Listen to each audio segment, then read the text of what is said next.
Eyimofe was married to a kind man named Orishefemi, but Orishefemi, fondly called Femi, worked far away in a big town. Not long after they got married, Eyimofe became pregnant. She was happy but also a little worried because Femi wasn't around much. When it was almost time for Eyimofe to have a baby, Femi's sister, Alero, came to visit.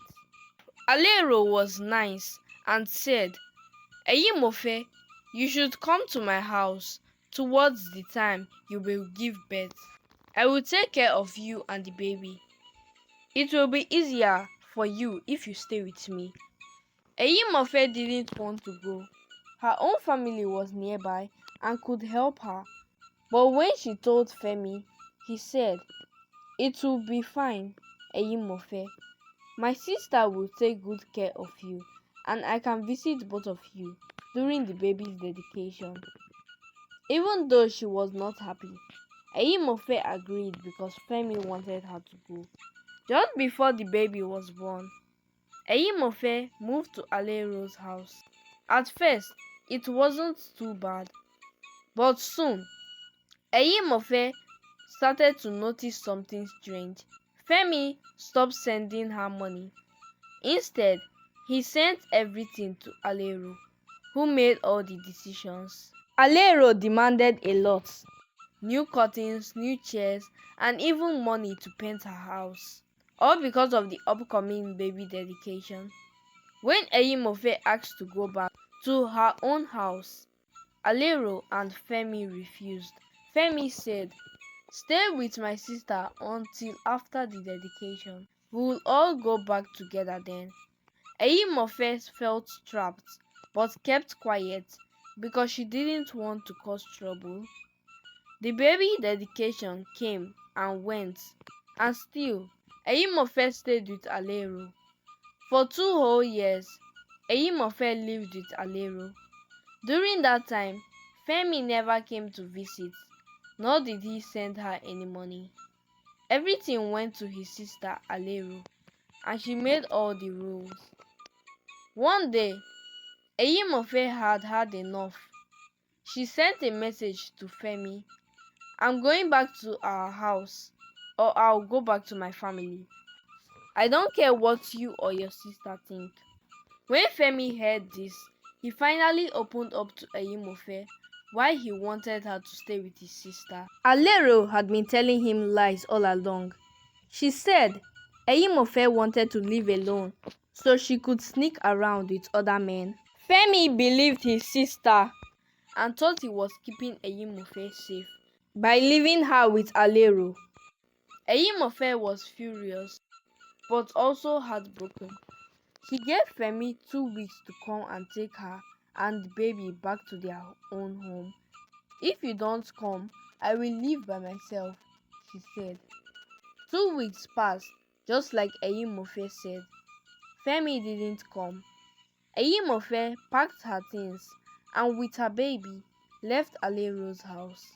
She was tired of waiting and tired of Alero's street.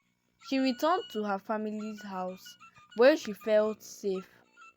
Her parents welcomed her with open arms and for the first time in a long while, Eyimofe felt at peace.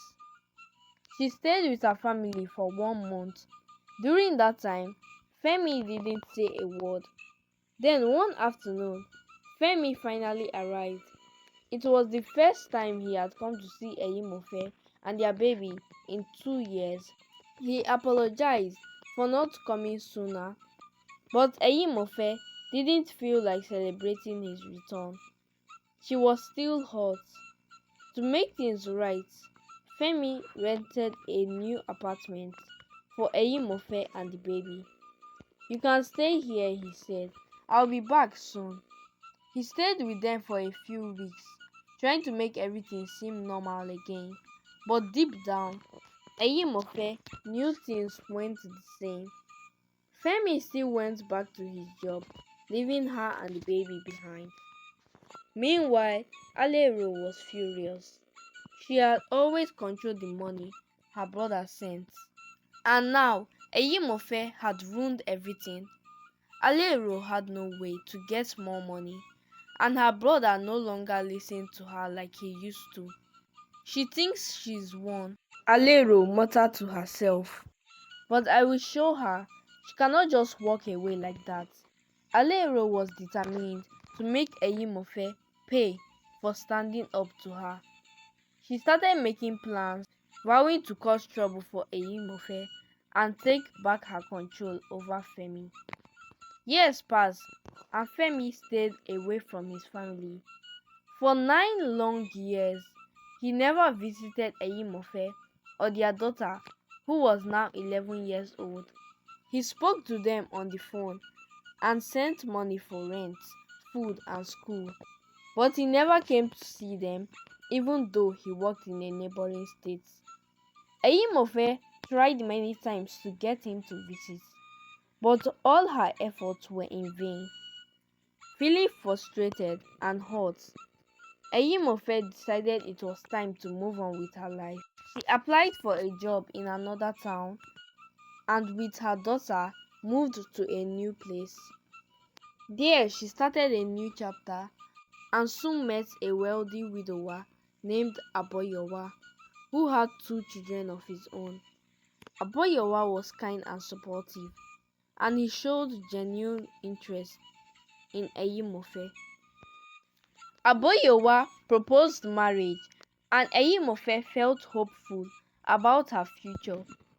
She knew it was time to close the door on her past. She informed Femi of her decision to move on and marry another man. Femi was shocked and heartbroken.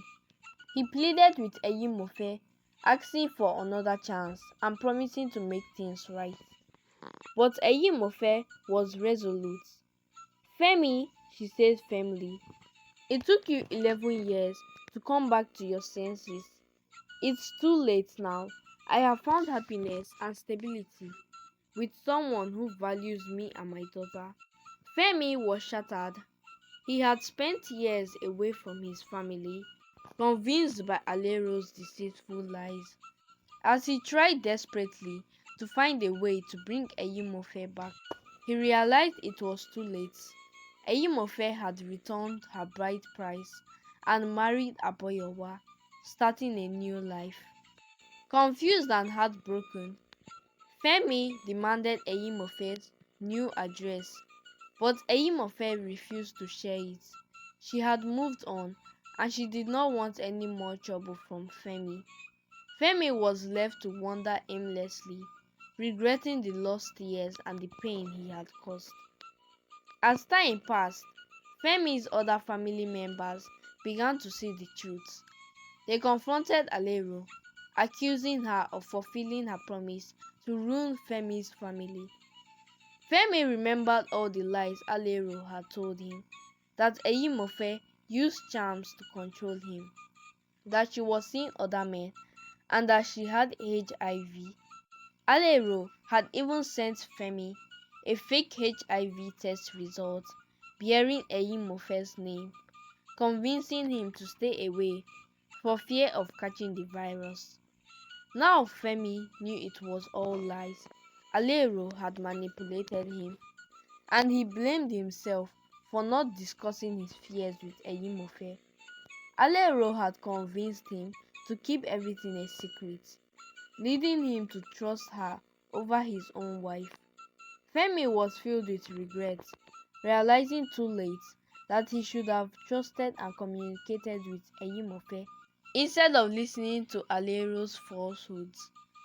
Femi's family began to distance themselves from Alero, seeing her for the schemer she was.